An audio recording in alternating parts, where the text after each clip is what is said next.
I bet on myself. Okay, dream so big that they think I'm crazy. Let out the beast, no, they can't tame me. Don't play with me, better mind your business. I cannot stop now, I ain't finished. I'ma keep on going till I got that. Okay, the way that I'ma do it, they can top that. No way, critics trying to hate, but I don't talk back, I know that. I know the kid with the bull, tell him all that. I'm the one that I'm a gambler. It is the For Frequency's Sake Podcast Network, presented by Durham Remodeling, Ryan Allison Tattoo, and Jared Zook Country Financial. And this is week 3 of the NFL season, and For Fantasy's Sake is presented by Clint's Draft House Pizza and Grill. It is good to be here for my first show of the year with you gentlemen. We've got Dan the Man, Gotham Gambling. We've got Joe the Show, Joe Winkle, and I am Nick the I better not finish that one. How are you guys doing this morning, gentlemen? Whoops. If the song wouldn't get us copyrighted, that'd get us demonetized. Hey, man. We haven't gotten, the song hasn't gotten us clipped yet, I guess. The song goes hard. Right? Hey, I'm doing good. How you guys doing, man? We living? I think so. Florida State didn't play this week, so they didn't lose, right? They played yesterday and won, bro. Did they play? Did they win? Yeah. They beat Cal. Okay. Yeah, well, they beat the first win. So Joe's happy today. He's in a good mood. Listen, they beat the woke agenda. They beat Cal. They didn't get Callahasseed. Oh, that's a good one. In Florida, the woke agenda died. Shocker. Cal also missed a kick. Guess what happened? It went right. That's weird. Ooh, deep state conspiracy. But also, more importantly than Florida State winning, who cares about those losers? The Illinois Fighting Illini, 4-0. Playoff bound. National championship watch. 12-0 watch. 15-0 watch. 16? I don't even know how many games you need to win now to win the title. But watch out. Just saying. And Iowa State both get nice wins. So good weekend all around, huh? It was a good weekend all around. It was. DJ was intoxicated yesterday, I think, after officiating a wedding. I hope it was during the wedding he was intoxicated, like while officiating. That would have been great. Yeah, like he's up there just sipping. He's up there. I would pay for him to do my wedding if he did that. If he was just have him do mine, if he was just hammered the whole time. Our admins know. Illini Natty. And Brian has also joined us. Good morning, Brian. Morning, gentlemen. How are you? We're doing all right, and hopefully we can win some matchups today, win some DFS, and we will break it all down here in the next 86 minutes and change. How about we get underway and we begin? We'll take a look at a few guys or a backfield in there as well on the list. But we're going to buy or sell. Given what we've seen the first couple weeks of the season, do you like long term? Do you think it's a flash in a pan? We'll begin with number 6 for the Bucks. Revitalized Baker Mayfield. Buying or selling Baker here in 2024? I'm buying. Baker's shown, if you look at almost every kind of situation he's played good in, he likes playing with his back against the wall. I feel like every year some new team pops up and everyone starts doubting Tampa in the NFC East. He's playing great. There seems to be a great fit, and he seems to love the way they have everything running down there. So if he's still available in your league and you lost Tua, then I'm going for him straight up. I would hold on Baker at the moment, actually, just for the fantasy sake. Now, shout out, DJ's not here, and I actually dropped that line today. There's $10 to the bank account. Joe Egan, hello in the comments. We as well as everybody dropping them. Just want to know, drop your guys' questions and whatnot. We will be answering most of the questions we answer at the end of the show. So if you do drop questions throughout it, don't think we are ignoring you, definitely. But we appreciate you guys all being here. There's sometimes too we will get through them bits and pieces through the show as well if we got time. But for Baker purposes, just in general, I would buy because he has been locked in. That team, I'm mad that I basically sold some stock on them coming into the season, thinking that last year was a little bit of a mirage. No, that team is legit. I do think Danny's though probably right. Like if you did have someone like a Tua or a Jordan Love early, and you had to go to a Baker, I think that's not a horrible idea. But for fantasy purposes, I still think there's might be a little bit of ebbs and flows, just numbers wise. I'm buying him as a low end QB1 type buy, QB 8 to 12 overall. Still have 5 or 6, 7 guys that I like above him, but like if I had a choice between Anthony Richardson and Baker, I'd rather have Baker right now. I think he's a really good stream quarterback. Like if you need a quarterback and you look at he's playing a bad defense, then go for him. But the problem is he's in a division with 2 really good secondaries. So you really just have to watch out for that one. So we've got a mixed bag, but for the most part, we like what Baker's doing. He's baking, and what a turn his career has taken since playing for the Rams on like 12 hours notice. That has kind of rejuvenated and revitalized his career. Even though I still have I've still got a hole in my heart from the Raiders bet that I lost that night because of that 98-yard drive that he manicured at the end of that one. So Nick I like what Baker's doing. Nick and I did a show together that night. He was crushed, guys. Let me just tell you. You know how hard it was win. Growing up watching the Panthers. You watch how bad he played, and then his first game in LA, he just does that. Like that, right? That just pissed every person in the Carolinas off. Exactly. So now we'll move on to the Chiefs backfield. They got some rough news this week with Isaiah Pacheco going on to IR with a leg injury.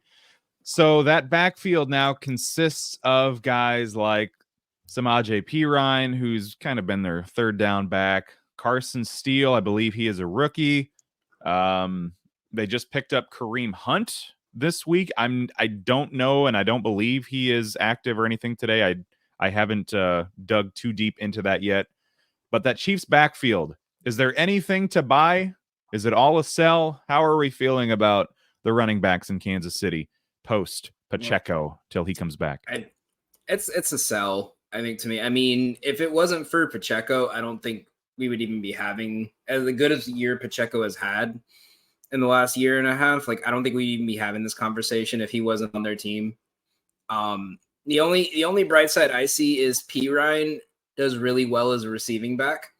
And when you have the best quarterback in the NFL, having a good receiving back usually tends to help you. So if you're like desperate and need a last minute player, then you could pick up Perine. I think would be a nice pickup, but I'm selling that backfield. I'm looking somewhere else.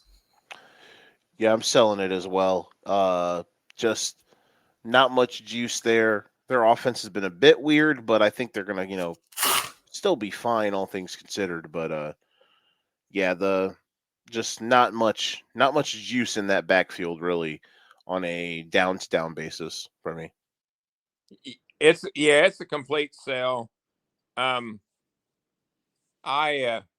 were talking about the Carson kid there. He's actually an undrafted rookie out of UCLA. He played 1 year there and 2 years at Ball State, I believe. And he averaged 5 yards a carry in college. But I think they're just going to Kareem Hunt is not playing today, but I wouldn't be surprised if they bring him up next week. I mean, it's not like he's got much to learn in terms of a playbook. He played there before. So I think next week it'll be 3. If you wanted to call a 3-headed monster, you can. It's actually just basically a 3-headed whatever. But yeah, I don't think you'll have an inconsistency from any of them. Yeah, I agree. I'm selling here. If there was just one guy that they had to worry about, I think I would be willing to buy the one guy. But you mentioned 2 or 3-headed monster. There's just not a whole lot of fantasy relevance there, in my opinion. Let's move on down to the Bayou. New Orleans has gotten off to a roaring good start. Alvin Kamara, Rashid Shaheed, phenomenal first 2 weeks. Derek Carr, just this entire Saints team, super fun to watch the first couple weeks. They murder the Panthers and then they depants the Cowboys. I think week 2's performance was the most surprising of the two, but Kamara and Shaheed especially, are we buying or are we selling? Maybe even just in general, the Saints offense. How are we feeling, buying or selling New Orleans? Oh, he's muted. Danny versus the mute button. Oh, he had it all ready to go.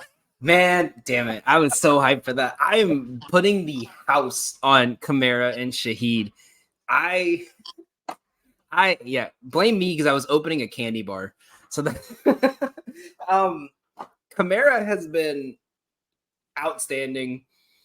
And I think we would be having this conversation last year if he wasn't suspended and hurt first couple weeks of the season.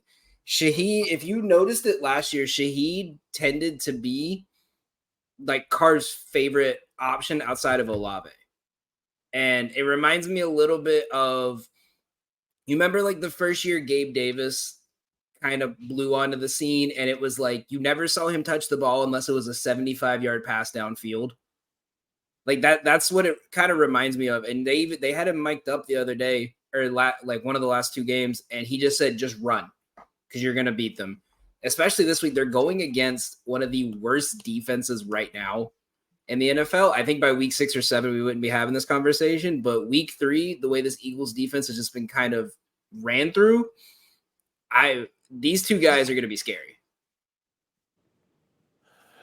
I will buy every bit of stock of Alvin Kamara. He is back. He is juiced. Even if the Saints kind of fall off, like, he is going to be a merchant. I am a little more skeptical on Rashid Shaheed because he is more of a big play. Speaking of merchant, he is a big play merchant. He is a very boom bust. Yeah, you have to rely on, like, is Rashid Shaheed going to do anything if he's not catching a 70-yard bomb? But if you're in a PPR league, a 70-yard touchdown is 14 points. So, I mean, if that's all you need, sometimes that's all you need. So we'll see. I think today, yes, Shaheed is probably worth starting if you are in a certain spot, because the Eagles are a disaster right now, at least defensively and slightly offensively. But yeah, buying Alvin Kamara, selling slightly Rashid Shaheed. So for me, I'm buying the whole Saints offense, but I agree with Joe about Shaheed. Boomer bust. But the one thing that's kind of been interesting, they've had 2 really awesome weeks, but Olave really hasn't done his thing. So that's kind of a precursor for a little later in the show. But I think they're going to have a get right game for Olave possibly today. And but in general, I'm buying the Saints offense for sure. Okay. It's kind of where I thought that was at. We got one more here, and then we'll take a break. Travis Kelce has been kind of non-existent to begin the season. His stat line has essentially been a blank space. Can he shake it off? We buying or selling Travis Kelce? I'm selling you for that. Tight end is kind of a barren wasteland right now, and Travis Kelce is in the barren part. I'm selling you for that pun. Like that. That was bad. That was very bad. I'm disappointed in you. Like, I know you're a dad, but like that wasn't even bad for a dad joke. That's what I'm here for. Yeah. God, the Midwestern dad jokes. What have I come to? God. Now I'm selling. I was selling on him last year. I think the way, like you said, it's kind of a toss-up at this point. The top 5 drafted tight ends have not finished top 5 once so far this season. I mean, we saw Isaiah Likely go off. We've seen a lot of these low-level guys go off. I think if you're in like a late redraft league, or if you can, at least for sure next year, I'm staying away from tight ends, and I'm just picking up a couple and streaming them like in round 6, round 7. Like I don't see any reason Travis Kelce is going to have a great year this year. I mean, he's going to have his games like he normally does, but he doesn't look like he's in it. I'm selling just for the fact that they're trying to like get him to the playoffs. You know, like he's going to be a playoff guy. He's not going to be a regular season guy this year. That's where I'm at with him. I'm going to go contrarian. It sounds like I'm going to buy him, and the only reason I'm buying him is we just talked about the Chiefs' backfield. He's going to start getting those little 1 or 2 yard dump offs from Mahomes. He had one last week that just barely missed, so he's not done yet. I don't think. I mean, you can fall off the face of the earth. Some people do, but I'm going to actually go contrarian and buy him and say with no running backs, it'll be the Worthy and Kelsey show. Are you a stocks guy, Brian? You out here buying the dip? I'm buying the dip, man. I was gonna say, if you think about Travis Kelce's career, I don't know if you could buy any lower than right now. Not really. But I mean, like the thing with him is I mean, this is how it started last year too. He missed week 1, week 2 and 3. He did not do well. Week 4, 5, 6, they play like when they got to like playing division teams that don't really have great defenses or great defensive coverage towards tight ends. He had like 2 or 3 great weeks, you know, or at least like a week where it's like, oh, he had 18 yards, but he had 2 touchdowns. And then everyone says Travis Kelce's back. The next 5, 6 weeks, he kills you in fantasy. So I'm at the point, like Joe said all last year, never take a Josh Allen receiver because there was too many targets. At this point, I'll take Patrick Mahomes. I'm not taking anyone on the Chiefs offense at this point because you just never know what's going to happen. Rashee Rice, I think, is worth it. The stuff they've designed for him. I'm not even just saying that because I got him in a league. Like the stuff they've designed for him, the way he's actually looked, I think Rashee Rice is definitely worth having. And I also want to verify my buy. I'm not saying Travis Kelce is going to be what he was or has been for the last 10 years, but in the tight end market that we all just said kind of stinks, he'll still finish top 5 in tight ends to me for the year. So yeah, I think if you could find someone, like if you're trading and you could potentially be like, hey, Kelce sucks, throw him in for a cheapie. Like, you know, when it comes to the big games at the end of the year, they're going to find a way to get him the ball. That is buy or sell for week 3. We will take a quick break. We'll talk toys for tots, and we will play Ultimate Roster. We'll have some fun with that in just a moment here on For Fantasy's Sake.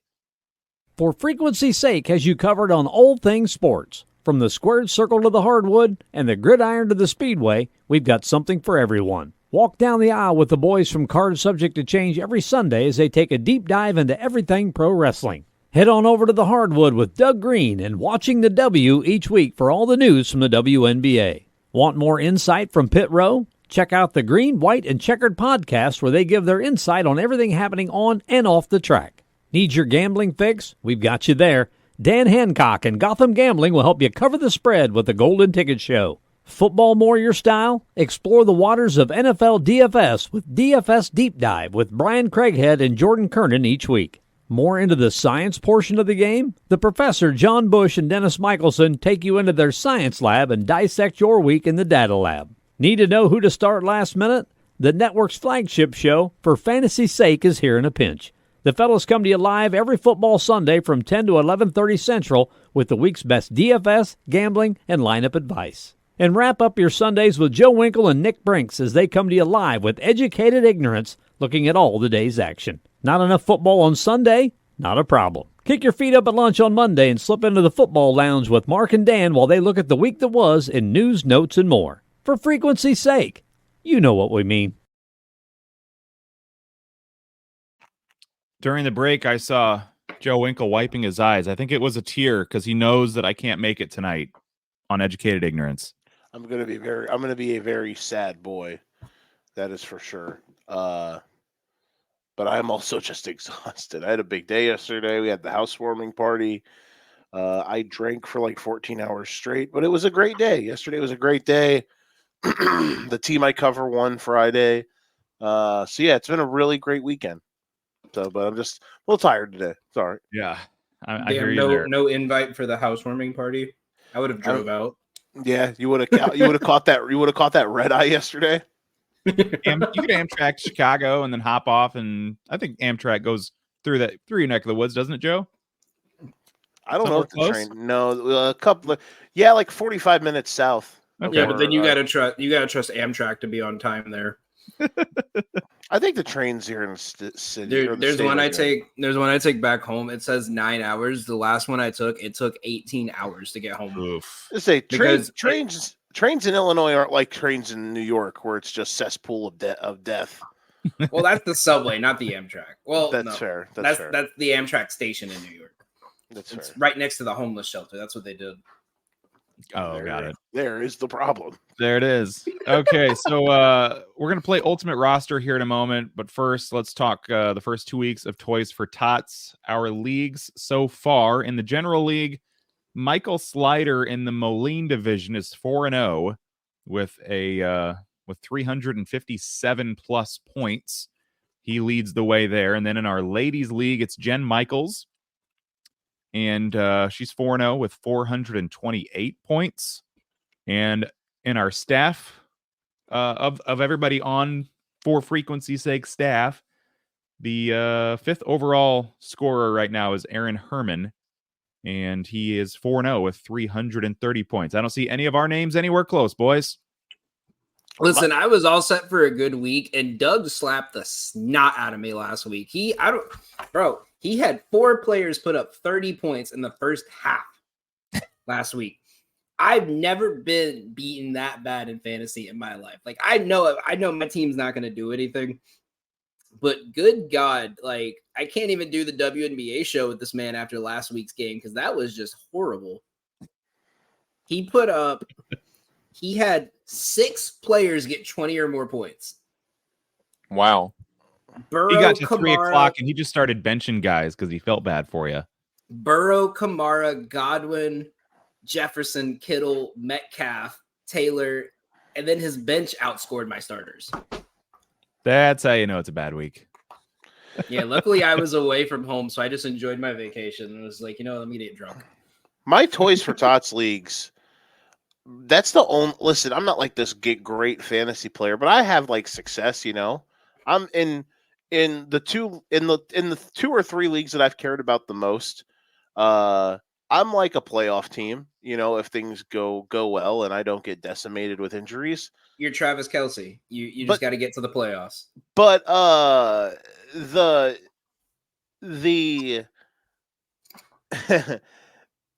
the Toys for Tots league, dog, I just get walked. Like my team was awful last year. This year it's been a nightmare. It's just, it is what it is. I've got a plan being in it next year. I got an invite from DJ, but had such a busy summer I didn't get to get in. But next year, even if I do bad, I'll have to join in. So I'm like the opposite of a Dolphins fan or a Vikings fan, where it's just like, there's always next year. This year, my strategy this year is just saying, last year was my year. I finished like 3rd or 4th, and I missed out on the championship game in the Toys for Tots League by like a fraction of a point, if I remember right, and then I would have won the championship if I was in it. So I was a little salty, but I'm always thinking about last year. All right. Let's move on to Ultimate. Oh, go ahead, Joe. I was going to say real quick. So again, we appreciate everybody dropping in questions. Keep on dropping them bad boys in. The second week in a row that we've gotten a couple trade questions in the chat, and I figure it's, might as well. We have a quick little spot here. I think there's 2 of them back to back here. Let me find the first one. Joe, what's up? I got this one right here. Start off with T. Higgins and Javonte for Shaheed and Dowdle. Are you taking that trade? I think so. Okay, so if you're getting Higgins and Javonte, I would probably say no, because the biggest boom out of all those is Shaheed. I was going to say, I like the Shaheed side there. Yeah. And I don't know, Danny. What do you think? Javonte Williams. I'm not a big. What do you guys think of Javonte? I'm just like so out on the Broncos offense but the problem with him is because running backs always do good in Sean Payton's system. He loves running backs. The problem is Javonte Williams does not stay healthy. Like, and that's the thing. Like, if you want him, then I would definitely try to find a way to get McLaughlin with him, or McLaughlin, whatever his last name is, because I keep thinking of I keep thinking of Jordan. I keep thinking of Jordan McLaughlin from the Timberwolves. That's how much I miss basketball. I legit don't even know anymore at this point with like the Bengals. You don't know if they're gonna actually throw the ball to Jamar Chase, or if they're just gonna play mind games with him to get him to sign a contract next year. Like it didn't look like they were trying to get him the ball at all last week, from what I saw. I think the Chiefs rolled a lot of coverages on him, made life difficult. Who do they have this week? The Bengals. They play the the Commanders. They play Washington tomorrow.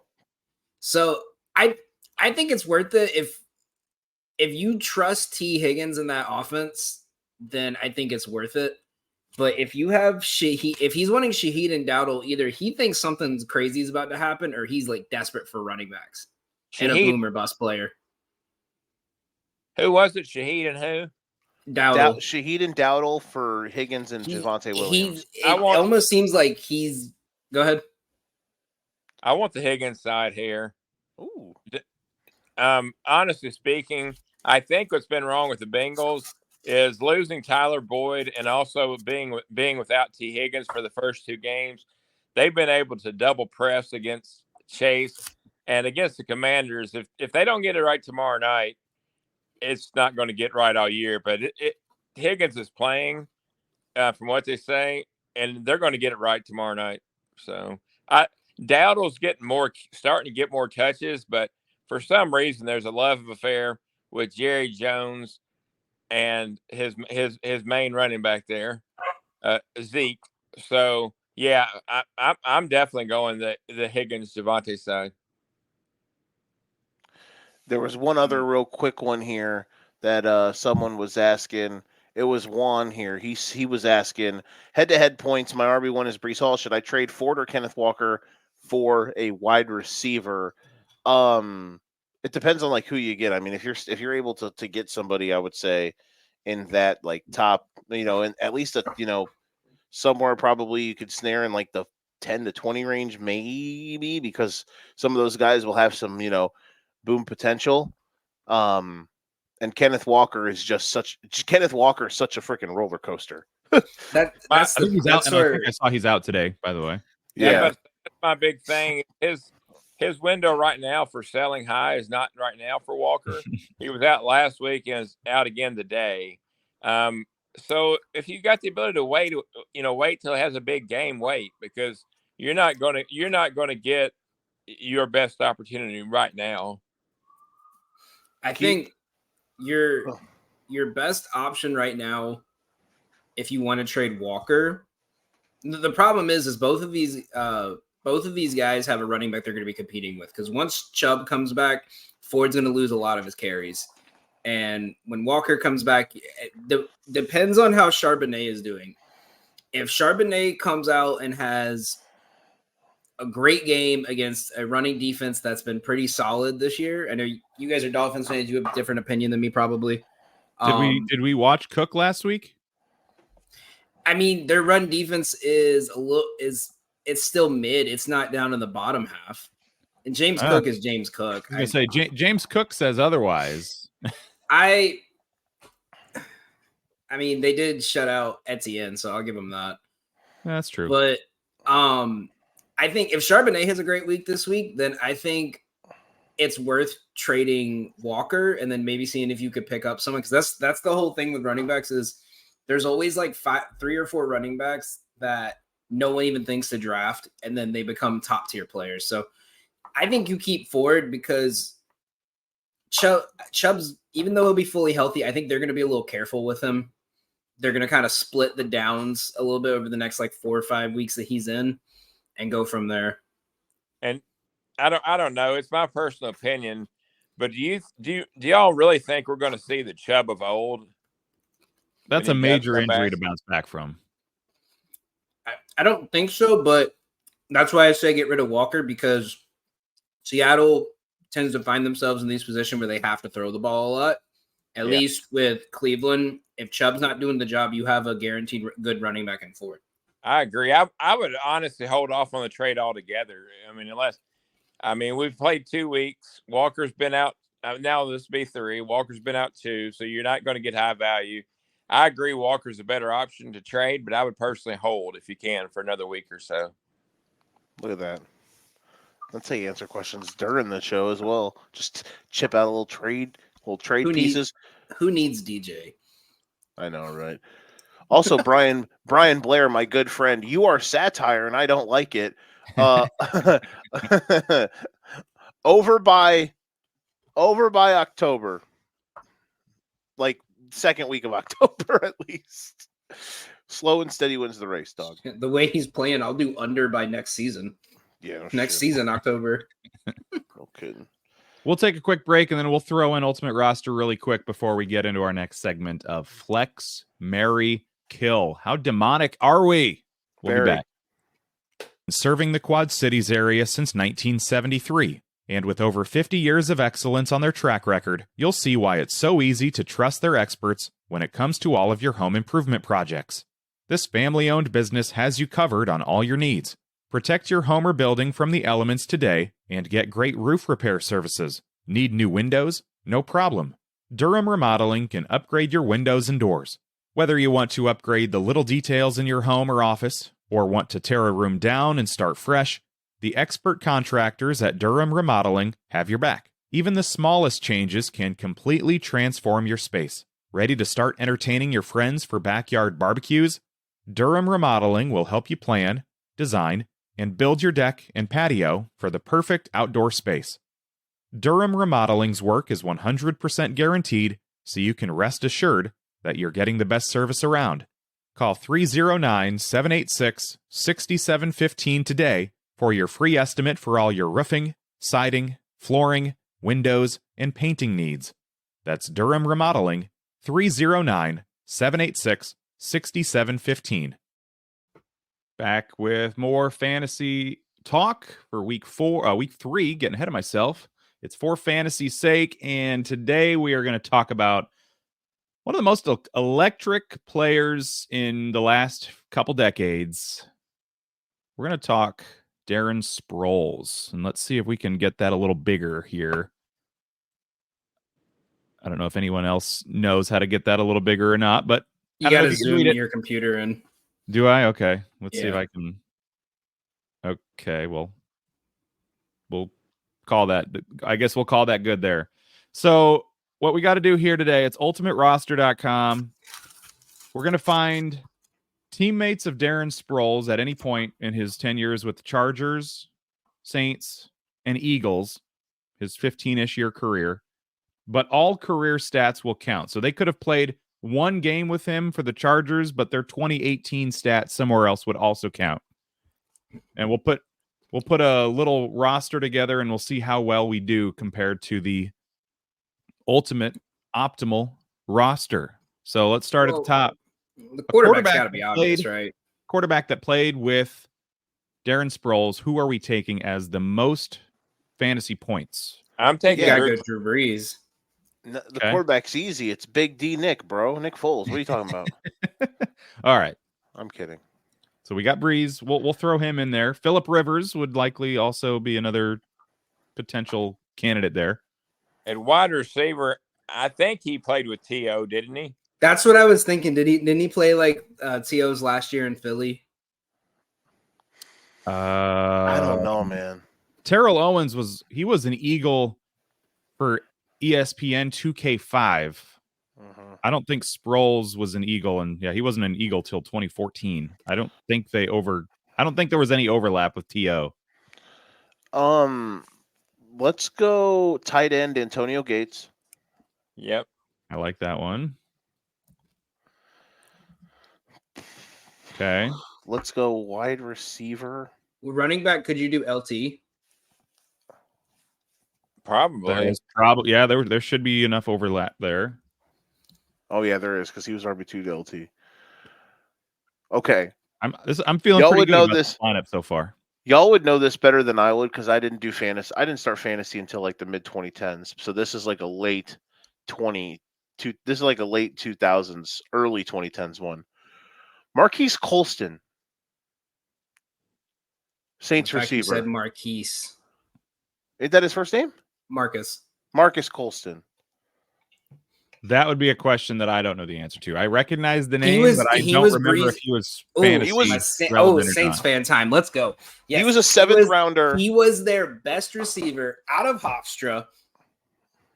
He was their best receiver on the fantasy team or on the Super Bowl team. He was a dude. Like seventh rounder. Sean Payton saw him, was like, yep, this He is was the like- guy. He was like the last receiver that Drew Brees stopped throwing nothing but slant routes to. He wouldn't have crossed over with Keenan Allen, would he? No. No, I don't think so. I'm No. trying to think of what Eagles receiver was good when they had, or when he was on. So he was an Eagle from 14 to 19. Saints 2011 to 2013. Chargers 2005 to 2010. Should we throw in Colston at receiver or flex?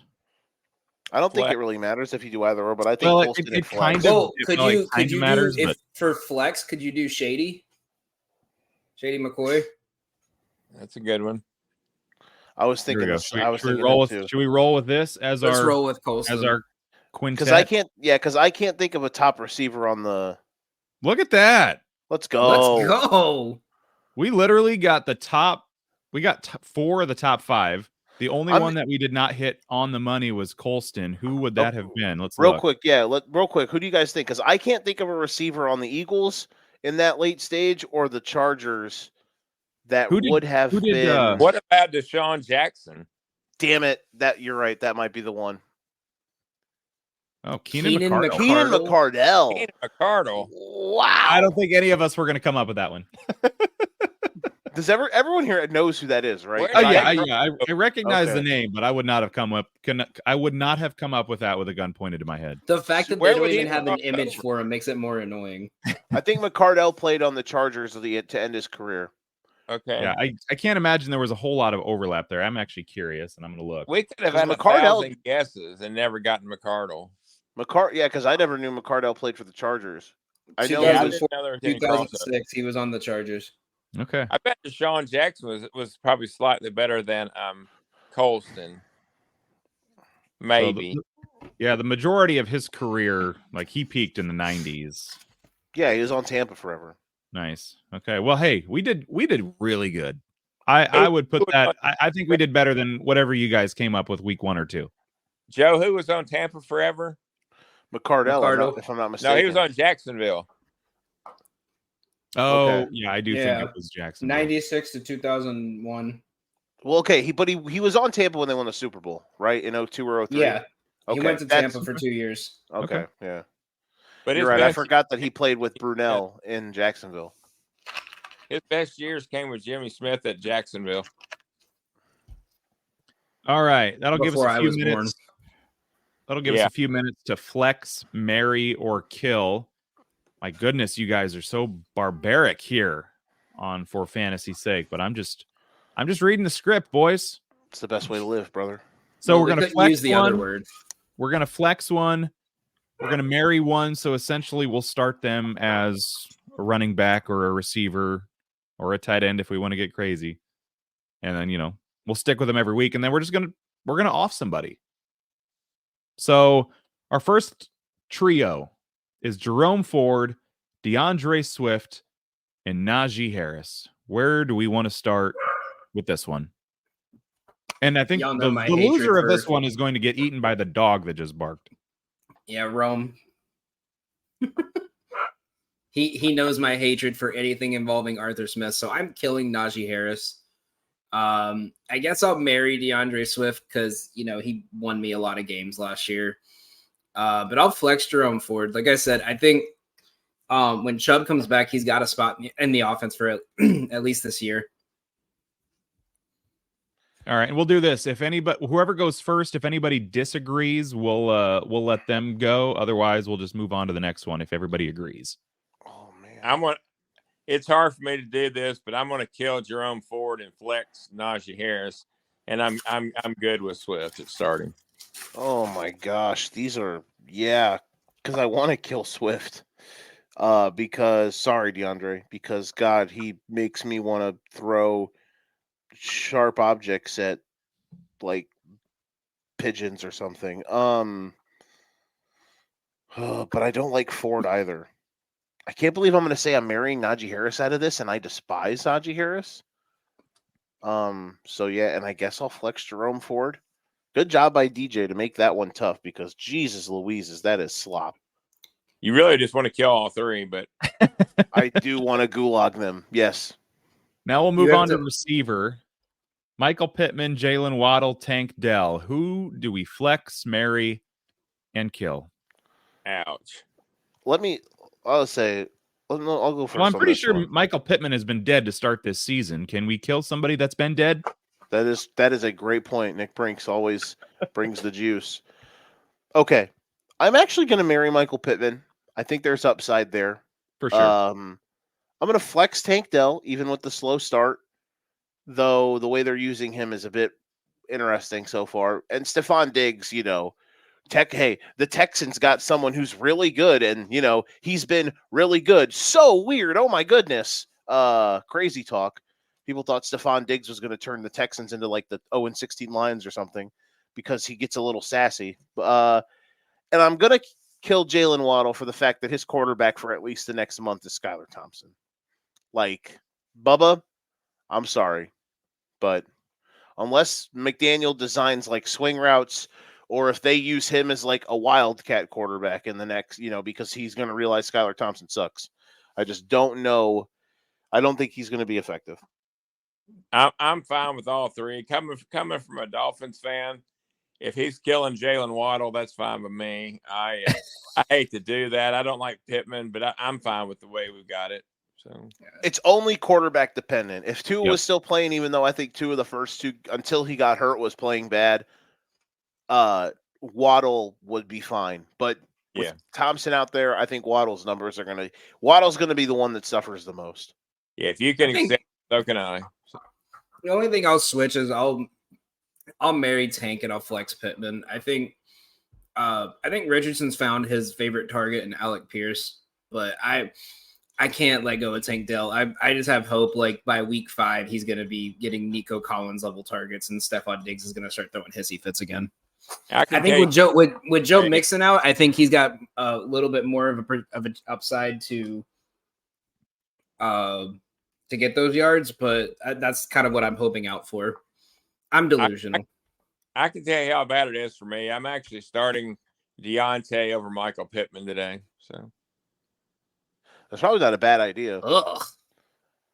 I know. Him and Thielen are going to get like 100 targets just for the purposes of like, how angry they probably were the first 2 weeks. Also, random question. Do you think Andy Dalton's mad as hell right now? Like that man was just a backup. He was just living life, collecting that check. Now he's got to actually work because Bryce Young sucks at his job. And he has to go against Max Crosby. Yeah, good luck, buddy. I do want y'all to remember that his last starting gig was in 2022, and Chris Olave had his best year out of his 3 with Dalton. So Dalton at least is decent. No, you're right. And craziest take ever, or craziest stat ever, real quick, Danny. The Carolina Panthers in their last 65 games, their best passing yard game is Andy Dalton's one start for the Panthers last year against Seattle. That's what I was going to mention is I remember last year around this time when Andy Dalton had to start, Nick thought I was crazy because I took Andy Dalton over 200 passing yards. And he had like 300 something. 361. Yeah. No, with Andy Dalton starting, my 0-17 Panthers take is easily in jeopardy. I like it. Move on to tight end here. Hunter Henry, Pat Freiermuth, and Mike Gesicki. Well, Henry Browns. Can I just focus on myself? DJ's making these rough. You're up, Ryan. Well, Henry's already played, right? Yes, and he didn't do anything the other night. And so neither did the Patriots. He did have a solid first couple weeks, so overall. The other two wasteland that is tight end. The other two options were Freiermuth, your boy, and Gesicki. Okay, so I'm going to kill Fryermuth and start Gesicki, and Henry lands in the middle. So you're flexing Henry, it sounds like, and marrying Gesicki. Yeah, There you go. Hey, is Fryermuth still with the Steelers? I think Okay. so. So you're killing your guy too. You're like us It's going Waddles. to be a running show. We're going to win today, but it'll be another field goal fest. 4 field goals today. We'll win 12-9. So you've been you hit week 1 with the 6 field goals. Yeah, and I got my touchdown right just to the wrong guy last week. So I don't see anything else today either. So you didn't have 7 field goals last week, did you? For was it the Broncos. Commanders, right? Oh yeah, for the the Commanders. True. So yeah, we did get 6 field goals week 1. Nick and I theorized this last week.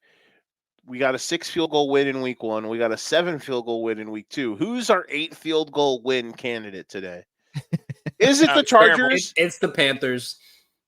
Oh my God. Dalton's going to put up 350 yards, but they're only going to get to the 4-yard line every time. We're going to be talking about, do you draft a kicker for kicking vultures?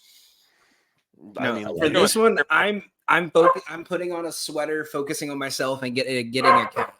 That's how bad this group of 3 is. And getting a cat, you're the worst.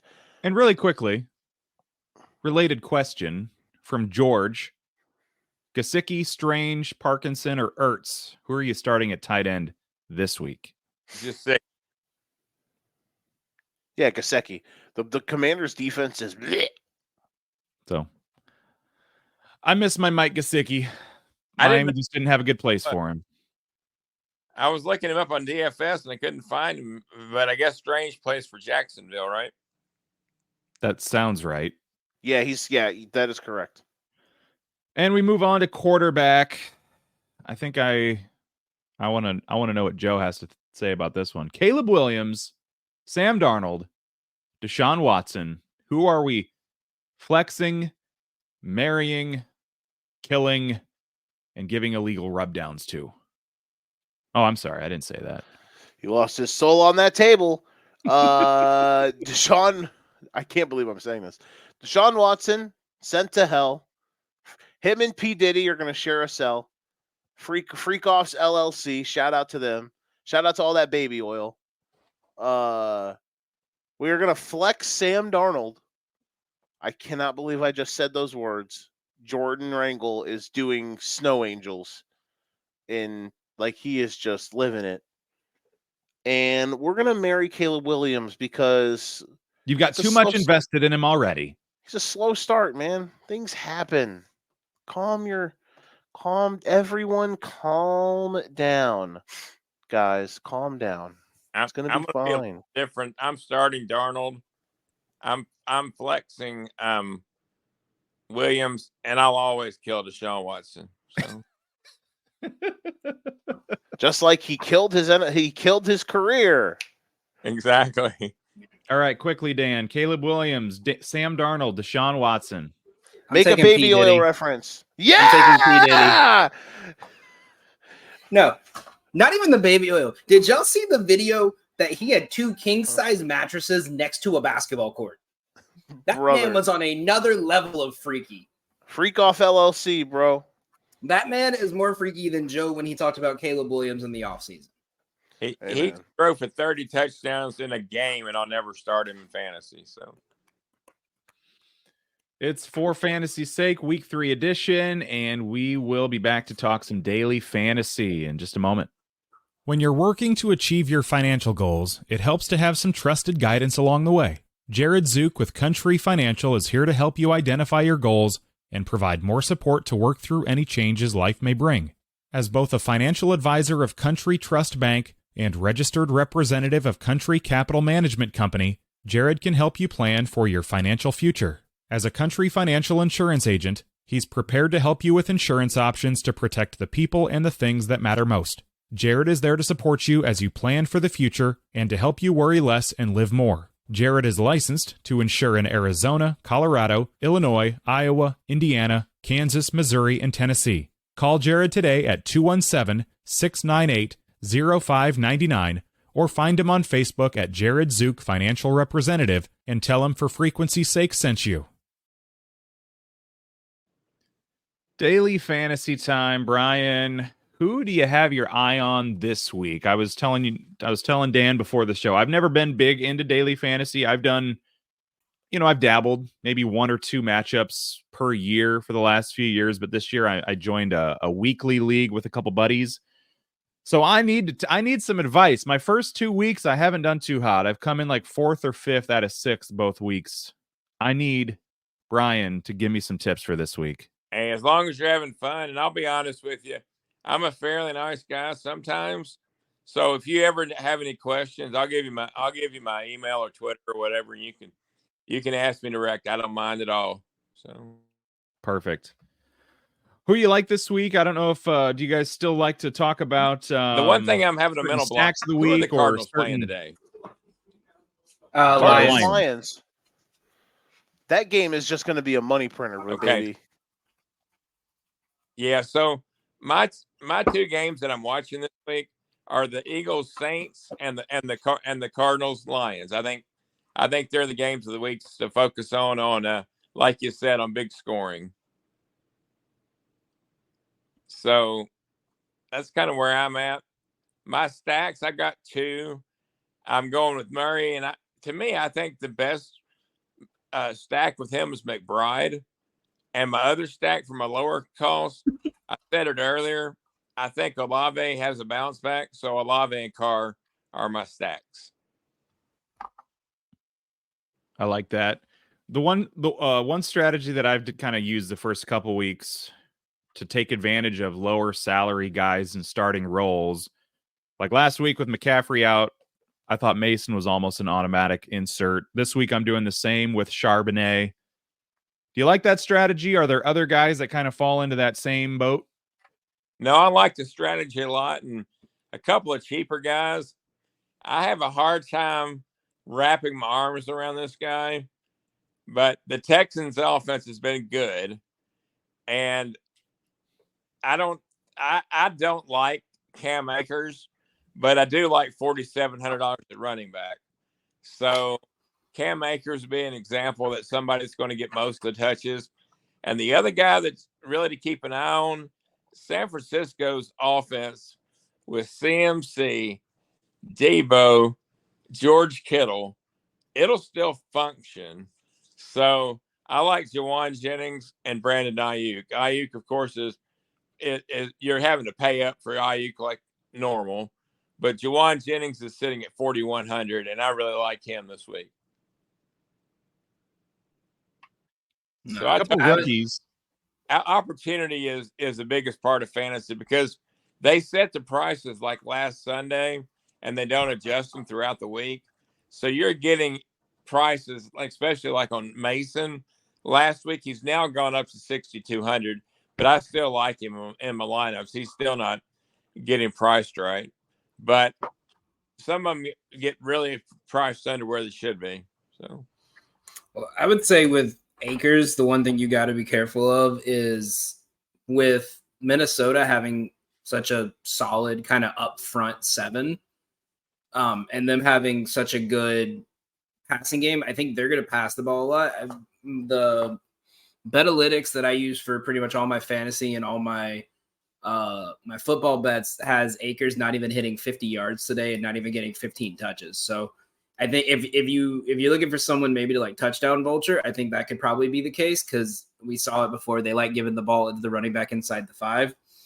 But in that game, I think it's worth paying up for Diggs. I mean, this is a revenge game for him. His first game against Minnesota.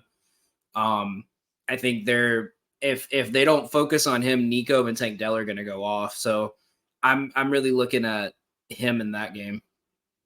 I don't blame you. I mean, like I said, I don't love Akers. I'm not going to sit here and tell you that I do, but if I get 10 points, 11 points from him, and he could catch a couple of passes out of the backfield, and let's say he just gets the 50 yards, that's halfway to 11. So you get a 2-yard touchdown. That is 11. So, I mean, the moral of that story is you don't have to get much to get your money's worth. So, and you won't get much. It's like it's like going to the Lizzie McGuire movie, and that's the only movie that was playing at the time. You don't expect much, but hey, you might get something. Who had you grab some pop. Who had Brian making a Lizzie McGuire reference on their 2024 bingo card? Did not have that one on mine. Let's just say that was actually my wife's and I want to say second or third date, and I was working at midnight, and all the other movies were starting at 9:30. That started at 8:30, I guess, because it was such a bang up movie, but it went well. We've been married almost 20 years now, so thank goodness for Lizzie McGuire. Oh, that movie came out when I was 5. That's crazy. I love it. That's a great. What a name drop. You mentioned Murray and stacking him. Are there other quarterbacks irrelevant on price that you like this week that you want to avoid? Derek Carr has been hot. Does he continue that against Philly, etc.? Like I went with the Carr stack a little cheaper. Most of your other quarterbacks are a little more expensive than Murray. Murray's down the board to like 5th or 6th. And I don't mind the Darnold Jefferson stack. I mean, that could be a thing, but right around Murray, not really. And Murray's a little bit offset. So I'll throw this one out there. I'm looking at the lineup that I've got set up for today. You tell me, where are my weaknesses? So I've got Carr, Mason, Charbonnet, Marvin Harrison Jr., Neighbors, Shaheed, Pierce in the flex, Bowers, Bears with $100 to spare. That's actually really good. I got a lot of those players on my in one of my lineups as well. How much is Pierce? I don't remember that one. 48. Honestly, if it was up to me, I swap out Pierce for Jackson Smith and Jigba. Okay, I like that. I think from top of my mind, I think you can do that. I'll take a look. How far down I have to go to get him? Oh, he's 5,400. Oh, that's too much. Where could you go differently? Neighbors, is he a guy that we trust this week? I like him better than Pierce, but he's also $600 more. Yeah. So I'd have to read that lineup off again, and I'll see if there's mentally something I can swap you with. Carr, Mason, Charbonnet, Harrison, Neighbor, Shaheed, Bowers, Pierce, Bears. What I would do is maybe go down from Charbonnet a little cheaper if there's somebody that you would like, and flip in Smith and Jigba. Okay. Cool. Yeah, I'll take a look at that. Any defenses that we are keeping an eye on this week? That's usually where I kind of cheap out and I look for somebody with a good matchup. You did great with the Bears. The nice thing about this week, there's actually 3 defenses below $3,000 you can go with. And I'm remembering the Bears, and then there's 2 other ones that are below 3,000. So, or 3,000 or below. So it's a good week for defenses this week. You don't have to pay up to do well. How do we feel about the Cardinals defense? I know they're going up against the Lions, but the Lions, that offense isn't quite clicking on all cylinders yet, and the Cardinals are putting up 10 points a week so far. Yeah. They're the second cheapest option on the board. Yeah, if I wanted to save money there and go elsewhere, I could. Personally, I pay up for the Bears because I really like the Bears matchup. But like you said, the Lions, you got Jared Goff. You got the Jared Goff factor. He's done well, but he's always on the road, always prone for an interception or two. So he didn't earn the name Jared Gaff for nothing. Well, exactly. He's a different quarterback home and away. Let's be honest. So, all right. Any final takeaways on DFS for today, Brian? No, like I said, you can save some money on defense. You've got some pretty good options there, like Jawan Jennings for cheap. So it's a pretty good day for fantasy. That I didn't have too much problems in terms of saving money today. It was a pretty good option. So I'll put you on the spot. One quick question. Last week, Alvin Kamara gets 4 touchdowns. Is there any guy that you've got on your radar today that you think, hey, if anybody was going to score 4 touchdowns or put up 40 points, here's the guy that I'm willing to spend money on? Does anyone jump out with a matchup like that to you? or anybody? They do, but they're playing Monday night. I'm going to go with the Jamar Chase reverse factor. So Okay, I like it. if you're Cool. playing a single game on Monday night, you got to have Jamar Chase. There we go. We'll take a break. We'll be back with Joe's picks, the Sinister Six. We'll talk some gambling, and then we've got a lot of questions to get to and a little time to do it. So we'll get there next.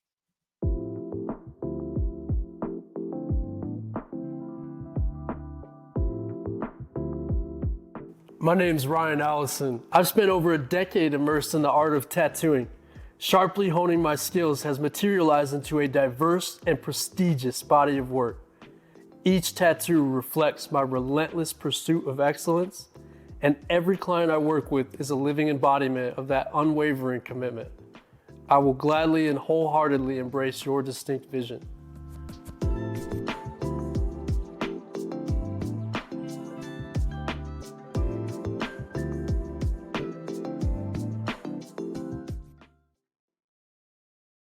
All right. If Joe goes 6-0 this week, he has told us that he will get Dan's face tattooed on his back. On my face. I was promised. I was promised he would do Educated Ignorance shirtless. Maybe could be in the works. You never know. If Caleb throws for 350 today, I might take my shirt off. If Caleb Williams hits 200 yards passing, Joe will take his shirt off on live. I like that too. I think he'll get to 200 today. And for 350, we will get Ryan Allison on here to tattoo you live next Sunday. I'll get the no regrets right across my man's. No regrets. No regrets. Not even one letter. No regret. No regrets. You got to come do the random tattoo like I did. There you go. Is that a kitten? No, it's a goat. We went to this place where you put a token in a gumball machine and you got to get what comes out. Nice. That's nice. That was in that one movie, wasn't it? The No Regrets. We Are the Millers. Fantastic movie. It's one of those movies that's on TV so often, and I can't not skip past it when I find it in the TV guide. There was a basketball player here at the University of Tennessee that did the exact same thing and spelled regrets wrong. So. Oh, I love it. God damn. All right, let's get busy today. Speaking of the Bears, they are on the picks this week. People will laugh. We're 5-7 through 2 weeks, which, it's okay. Slow start. Trying to figure out trends. I'm a dumbass and bet a couple favorites I shouldn't have last week. That's fine, though. Because we're here today, and we're feeling good about what we got. We're starting to see some trends. We're starting to see some stuff going ways. So let's start with the Bears, all right? People are going to laugh. Oh, Caleb Williams bust. Blah, blah, blah. Shut up. They're playing the worst defense in the league for a team that actually has a pulse. Because I do think the Colts are kind of good, even though last week was an embarrassment. The Bears also are 2-0 against the spread. Yeah. Eat that, suckers. We're going to pick them to cover the 1.5, because not only are they going to cover the 1.5, gentlemen, they're going to win on the field. Best defense in the league. Caleb gets a little bit of a rhythm. Maybe the center will block somebody today. I don't know. Just once or twice. That's all I'm asking. Just get a hand on a guy, Get up, move your feet. Bears plus 1.5 to the bank. Let's go to Minnesota. Jordan Rangel, cover your ears. This line has moved in the opposite direction. It is now Texans minus 1.5. I have the better team, the better quarterback. The coaching matchup, I would say, is about even to a degree, though. KOC, shout out to that guy. He maybe it is the coaching advantage is slightly in favor of Minnesota. But I got the better team, the better quarterback, going against the team who just had their biggest win that they maybe will have all year last week. So there's going to be a little bit of a come down effect. I'm laying less than a field goal. I know I'm on the road, But this is a weird one. I'm taking Houston winning outright, laying 1.5. Give it to me all day. Last spread play of the day. We've got some totals, boys. Trust me. It's about time we start. By week 9, we're going to be all 6 of these picks are going to be unders, by the way. But right now, we're going to just keep it. It's a 3-3 dosage My today. graphics are going to be so annoying. They are. Seahawks in Seattle, the Pacific Northwest. They take on Nick and I's beloved Dolphins today. And listen, man, sometimes you got a dog that you just love, and you just really want to cherish it, even though it can't get up on the couch anymore. You got to carry it everywhere. It lays down to drink water and eat food. It's just, it's time. And that's Miami. Because Skylar Thompson is employed and playing quarterback for the Dolphins today. And for some reason, the Seahawks, who have looked good, by the way, through 2 weeks, their defense has played well. Geno effing Smith, holler at me. Future Dolphins quarterback, Geno Smith. If the Dolphins had Geno Smith, they would be the best team in the AFC. Fight me about it. We're laying 4.5. It is the Vegas zone. It is a weird line. Because anytime you get in that 4.5 to 6 range, it always gets a little wonky. But we're gonna lay the 4.5. Seahawks beat Miami at home against Skylar Thompson. Will Miami score double digits? I do not know. And then some totals. Eagles Saints. I don't believe in the Saints that much. I think it's a little bit of weirdness. They played the Panthers in week 1, and they played the Cowboys, who might not be good guys, in week 2. I don't believe them that much. But I will say this. They'll look good again today because the Eagles' defense is bad. We'll see. But we're going over 49.5. Both teams score some points. Anything after a 24-24 game gets us home in that one. And I feel good about that. Now we got 2 unders. We start in Green Bay. We start in Nashville today. Tennessee Titans hosting the Green Bay Packers. It is a game that Malik Willis and Will Levis are quarterbacking. We are taking the under 37.5. The only thing that kills us is if Nick Brinks is just as Nostradamus-y as he was last week in predicting that the Packers will win 24-17, because that is the Titans' fate this year. That does not hurt. That hurts us. Anything under 20-17 does not hurt us, though. So we're going to go under 37.5. And then lastly, 2 awful offenses, 2 awful quarterbacks, 2 decent-ish defenses, at least defensive lines. The Giants' defensive line is solid against a bad Browns offensive line. And the defense for the Browns is at home, and they're good. Giants, Browns, under 38.5. So, Bears, Texans, Seahawks with the spread. And then Eagles, Saints over. Packers, Titans, and Browns, Giants, unders. Those are the Sinister 6 picks for week number 3. Danny, Brian, Nicholas, I don't know about y'all, but that smells like 6-0. That smells like fresh ink. Smells like a winner to me. Now, do you play all those games individually or as a parlay? I do not parlay it, but I do, whenever Joe is a smart Wimp. I do not parlay it, but you find the ones that you like the most. You do a little bit of a dabble here or there. The question I've been asking myself recently is when am I going to start throwing exotic ass teasers on the Sinister 6 just to make Danny and DJ have to figure out how to put it on the graphic?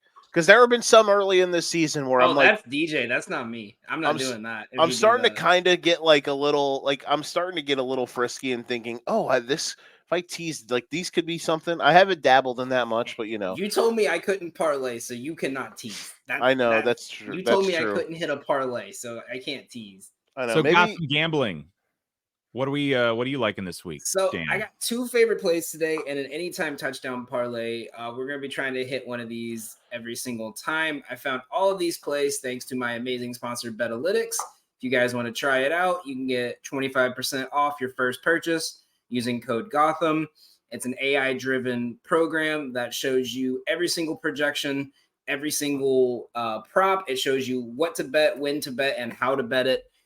For example, we used it all day yesterday. We went 9-1 on college football, hitting 5 underdogs yesterday. Jesus. Thanks to them.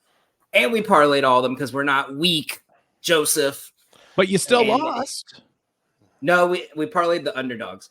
Oh, okay. Okay, good. No, I Hey, lost man. on Notre You're I lost on paying Notre for Dame. That was Joe's the problem. tattoo. There you go. Yeah, I lost on Notre Dame. That was the one that pissed me off.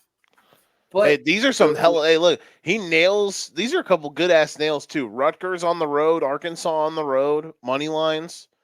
Those are some impressive ass hits today or I told yesterday. you. So big time. So yeah, go check us out over on Twitter. We just posted our 2 plays. My favorite play for the 1 p.m. slate. I caught this on Monday. I was telling Joe about it when I was talking about the Saints game. I got Alvin Kamara at 62.5 rushing yards. His line is currently over 75. Oh my goodness. To Wow. show you the closing value on that play. Not only that, we are laddering him all the way to 100 from a 1.5 unit all the way down to a 1/10 of a unit. The odds are so different. We caught 90 plus yards at plus 300. It is currently at 150. So we got it for double the value of what it's at. If he does not hit 60, I will be so heartbroken I will not come on the show next week. I love the Because audible. I've talked about this way too much, and that's the problem. I love the audible. Oh my goodness, from Brian. He was like, "Wait a minute, He's like, honey, bust out the 401k." And for my 4 p.m. pick, I'm taking the Raiders over 10.5 first half total. It's Andy Dalton. I have somewhat of a faith in Andy Dalton. And it's because last year he made me money, and I want to prove Nick wrong yet again. No offense, Nick. But I think given how slow that the Raiders have started the last 2 weeks, this is a great chance for them to just put the pedal to the metal in the first half, run up the lead, and not have to worry about an Andy Dalton comeback story. 10.5 points is easy. That's a touchdown and 2 field goals, or 2 touchdowns against one of the worst teams in general. I think they more likely would get it. If Bryce Young was playing, I would say they'd 2 pick sixes in the first quarters, most likely. But I'm taking the 10.5 first half total. I'm willing to risk that in the 4 o'clock game. And now to my favorite play. It's a 3-leg plus 1,500 parlay for anytime touchdown. I've been studying this, watching the lines all week, and this is without a doubt my favorite play today. So the first leg is Stephon Diggs to score a touchdown, mainly because this is a revenge game. I think, especially with mixing out, they are going to be targeting passing at a higher percentage rate. I think we could see Stroud hit 40 plus passes today with ease. So I'm trusting him there. I'm taking Rashid Shaheed, my personal favorite play. And the reason I say that is week 1, Shaheed's anytime touchdown line was plus 400. It's all the way down at plus 150 now. So Wow. even the books are understanding. There's another audible from Brian. So we already know this is a great play. And he's become the favorite target. If it's not Olave, when he gets the ball, it's a 70-yard play downfield. This Eagles defense is hurt. They're still trying to understand Fangio's defense. And I said it week 1, Fangio's defense takes more than 3 weeks to learn. It's going to take them a while. Week 7, week 8, they should be fine. Week 3 against one of the hottest teams in football, this is a very hard matchup for them. And they're going to exploit it with these deep balls against a younger-ish secondary. So I'm taking Shaheed. And then the last one is Devon Achane. I don't understand why this is plus money, especially with Mostert out. I caught it at plus 140. It's currently at plus 120. I would take it all the way down to Betalytics has this projected at even money at plus 100, so I would take it there. But you can parlay all three of these guys, and currently it's at, I caught it at plus 1,500. It's currently at plus 1,370. Easy money, round robin it, straight bet it. You could put $5 on each as a round robin, a straight bet, and a parlay. You're only spending $35 with the chance to win over $400 this week. Love it. We've got listener questions coming up. Joe, what do you got? I was just gonna say that ATTD parlay was the one you sent me the other day, right? Yeah. Yeah, that was a good one. Some big number on it. That's something we're gonna start putting together each week. I wasn't able to get back to Danny about it much because when he sent it, I was no, I was busy working. I was on the clock getting after it. Bullets were flying, but no, that was a good one. I like that one, and yeah, I think a lot of winners this weekend because that's what winners do is win. And that's what we are winners. And we're also going to post an underdog of the day once I get a little bit more research done. It's probably going to be the 4 o'clock or the late night window. So just make sure you guys check the For Frequency page and my page Gotham Gambling for that as well. I just got to throw this out there. You mentioned Achane. My best bet of the entire season so far was finding him anytime touchdown last week at plus 260. One of the books fell asleep. Everybody else was like even money. Achane was plus 260, and I hammered Fanatics is such a terrible book, and it does that means that they are a great book. Because that's what I'm saying. They're so bad at watching lines. It's not even funny. Michael Rubin is so worried about if he gets caught in a Diddy scandal that he's forgotten how to run his sports book. So I want to mention that. Yeah, go ahead, Brian. What is a round robin, Dan? So a round robin is if you take a 3-leg parlay and you can break it down into twos. So in this case, if Achane and Diggs both score, but Shaheed doesn't, you win some of the. In this case, you would win your more. It's better used when all the bets are like plus money, so you can get some kind of coverage and some kind of profit. But in this case, so if 2 of the 3 hit, I'll at least make my money back instead of losing the whole thing. So whenever I do big plays like this, I always round robin them because if 2 of the 3 hit, I win my money back. If all 3 hit, you win each individual round robin, so you win extra money for like an extra $1.50 or $2 betting. It's like a pick six at the horse track where you hit 5 of 6. You get a little. Yeah, exactly. Yeah. I've got 2 anytime touchdown parlays really quickly. I've got Kamara, Achane, Henry in one. On FanDuel, they had the best odds there. And then on Fanatics, I've got Taylor, Connor, Aaron Jones in another. All running backs. Those are my 2 picks for this week. We'll take one more break. My plus 2,000. Say what? You want me to send you my plus 2,000? You can send it in the chat here. We'll take a break, and we've got some questions to answer. We'll see how many we get through. Joe has been waiting so patiently. Not that Joe, the other Joe in the chat. We'll get to his question and more. We appreciate you, Joe. Next. You from the West, the podcast covering Illinois high school football. Weekly analysis and reaction from around the western side of the state of Illinois. This is the game we had circled when the year started. Follow along on YouTube and Twitter, and subscribe wherever you listen to podcasts. It's big-time football out there tonight, and I know we can play big-time football. You from the West. We got you covered. Do you love everything sports? So do we. That's why we shop at Atomic Sports Cards and Collectibles. Atomic has everything you could ever want to blow up your collections. They have sports cards ranging from the 1980s to today, whether it's singles, wax packs, hangers, or boxes. They've got vintage hats, clothes, and collectibles from your favorite teams to widen your collection. Check out Atomic Sports Cards and Collectibles today at 102 4th Street West, Milan, Illinois. Joe has been waiting so patiently. We'll throw his question in here. He asked it at the top of the show, had to do some moving, wasn't sure if we got to it yet or not. Jerome Ford against the Giants or Aaron Jones against the Texans? Who do we like there? Give me Ford. I think I'm gonna pull the banner up that I worked so hard on that I forgot to put up. Right here, Jerome Ford, 6 yards per carry. New York is 28th in rushing yards allowed. I think at this point, even Stefanski is tired of Deshaun Watson. I think he's gonna trust the run here against this defense, and he's gonna go off. I don't trust Aaron Jones versus a rushing defense that's top 10. I think they're gonna force Minnesota to throw. I'm going Ford as well. I don't think he got hurt last week, but he had a weird stat line. He had like 6 carries for 62 yards. So I really don't know what happened that game. I'm still going to trust Ford, though. First on race day, Jerome Ford. Brinks, you like that one? I chuckled. Here's a PPR flex. We're picking 2 of Charbonnet, Pollard, and Neighbors. I'm sitting Pollard. I think that's what I would lean that as well. Yeah, same. Charbonnet, Pollard, and Neighbors. No. I'm sitting Charbonnet.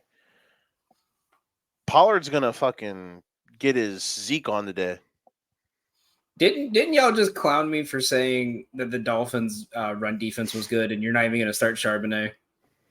I didn't say a damn thing. I'm starting Charbonnet because I have no faith in that Dolphins' run defense after last week. Thank you, Nick. I'm not. You're saying pessimistic like me, and I've got the banner here. I'm not saying anything. I'm saying I think they've shown the darkness consume you. Their offensive line is good, and the Packers' run defense ain't great. Jonathan Taylor gashed them last week. Shane Steichen just forgot that every time Jonathan Taylor got a 10-yard run, which was like every time he gave him the ball, it was like the Men in Black zap, and it made him forget that Jonathan Taylor existed. So then he just threw the ball with Anthony Richardson 3 more times, and that didn't work. I don't think the Titans are going to do everything they can to not let Will Levis make decisions today. So I want to find a line of Will Levis interception and see who's got the best line on the over half. Maybe I got you. Maybe just put mortgage on it. Yeah, I got you. What's gonna make Will Levis do the surrender cobra today? So while Dan's looking up that fun stuff, here's a flex question: full PPR, Chris Olave or Josh Jacobs? Brian feels good about Olave today, but Jacobs, he's the workhorse. He is. I'm still gonna say Olave because I believe that the rush defense against Jacobs is going to be better. Can't be any worse than last week. So they must be pretty good at running back if they don't have room for Jacobs at running back. Yeah, that's what I'm thinking too. I will say let's go Olave here, just because it was nice to see him actually have a decent game last week, and I think the Titans are going to listen. I love Shane Steichen. God, the Colts got deep pants yesterday last week when it came to coaching. And I'm not even a huge Callahan's fan, but the Titans have an amazing defensive line. They have some decent linebacker play. They are going to, not just sit 6 or 7 guys in the box when the Packers are quarterbacked by checks notes Malik frickin' Willis. They will have a game plan against Josh Jacobs today. I don't think they're going to allow 300 billion yards in the first half, like the Colts did last week. Quarterback. Go ahead. Go ahead, Noel. We'll move on to this one.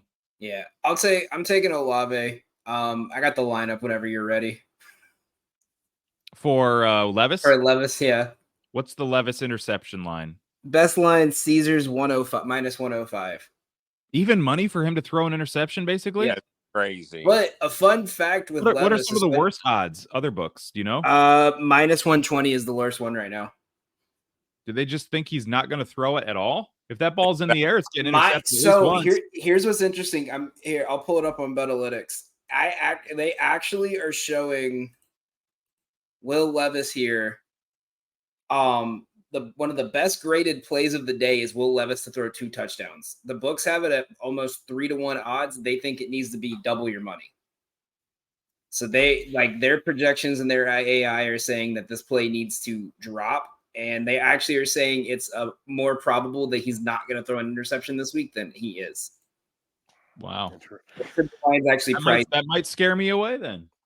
Yeah, that line, that they said that from their projection, the line's actually priced like on the money, on the right spot. So that's one quarterback that none of us have faith in this week. But analytics apparently think he could do okay. Caleb Williams, Trevor Lawrence, Derek Carr, not David, David Carr, or Geno Smith. Who are you starting at QB this week? And I'm is starting Carr David not Carr. the obvious answer? David Carr is the obvious answer here. I mean, let's bring David out of TV retirement. Also, shout out to this dude's name, Turbo Minecraft legend. That's great. I'm gonna star Geno. I'm gonna go Carr. I'm kind of in a toss-up between Carr and T-Law, but I don't like starting quarterbacks on Monday night because then if they have a bad game, it's your last resort and you're done. I'm going to start I like Carr. Carr here. I'm close between Carr and Smith, but I could see the Seahawks getting out to a lead and not needing to throw as much. So here is a question from Philip. This poor soul. Oh boy. He's being forced to start the Chiefs rookie already. Steele. Foreman. I don't even know where Foreman plays. Deonta Foreman's playing these days. And then I'm guessing this is Josh Reynolds. Yeah, Reynolds is on the Broncos. Foreman's on the Browns. Cleveland, yeah. Okay, so he's the backup running back right now. You know what, Philip, with an F, love that. Shout out to you, my friend. Start Carson Steele for the vibes. the big thing about three guys like that is touches. Steele's going to get the most touches, so you take Steele. And I love his hair; it's awesome. I wish I had that.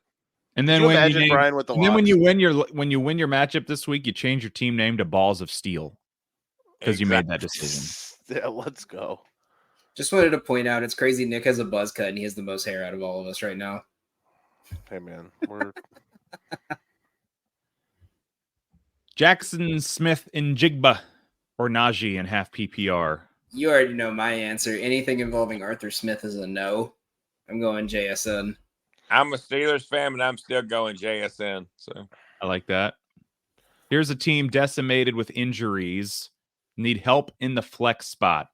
Deontay Johnson or Jake Ferguson? Johnson. I think he is in Carolina now, right? Yes. I am not up on my Panthers roster knowledge. I have a little concern about Jake Ferguson being 100% after missing last week. So I'll go Deontay. I'll go Deontay just because I don't trust anything against Baltimore's defense. I have a feeling their defense is going to step up in the next week or two. We'll try to squeeze in as many of these rapid fire as we can. Juan's got a question. He needs to fill a few spots here.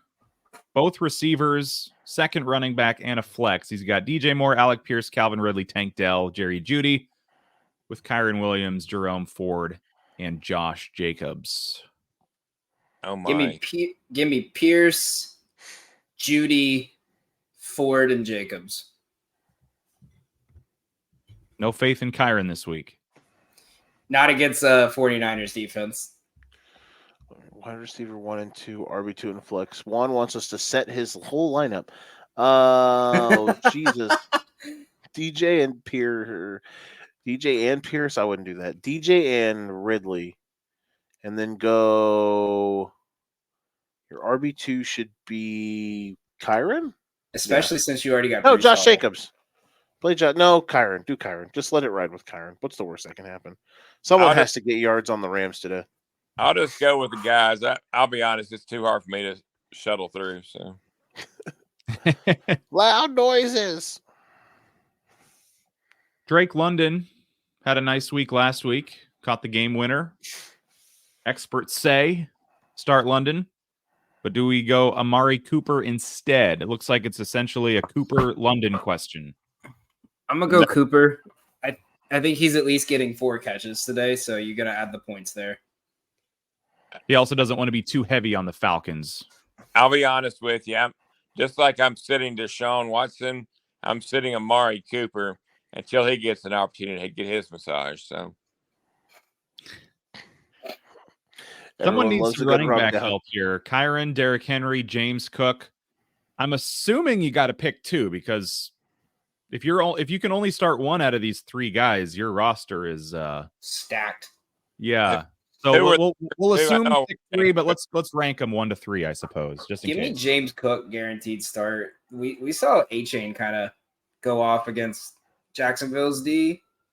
Their running defense hasn't looked the best in my opinion. So and the way Cook's been playing, he's a stud. So I'm taking him. Who were the first two? Kyron and Henry. I'm going Henry if we need. I'm going Cook 1, Henry 2, and then Kyron at 3. Okay, that works. Well, let's see. We'll maybe go a couple minutes over. Hell yeah. How DJ's not here. How long can we go over? That's the question. How long have we been going over the first couple weeks? 7 or 8 Not minutes. really. Oh, there we go. We got time. Here's a lineup this week. I'm guessing this is Z Smitty saying this is his to play. Maybe this is his DFS. I'm gonna go. No, there's no way that's DFS. I think this is just his actual lineup. Okay, I didn't see the there. Drake or Coop. Okay, so I'm gonna take this first one. Not really a question there, except maybe Drake or Cooper. I would say basically we just answered that. It's a solid lineup though. Gibbs and Bijan, that's nice. Yeah. Josh Jacobs is your third running back. That's not a bad lineup. Steelers defense, that's a good one right there. That's a good one. Smitty also says trade Ford after this week. Chubb hopefully coming back soon. I think I know who this person is. Dan, do you? Yeah, she's been asking me all week, and I'm tired of it.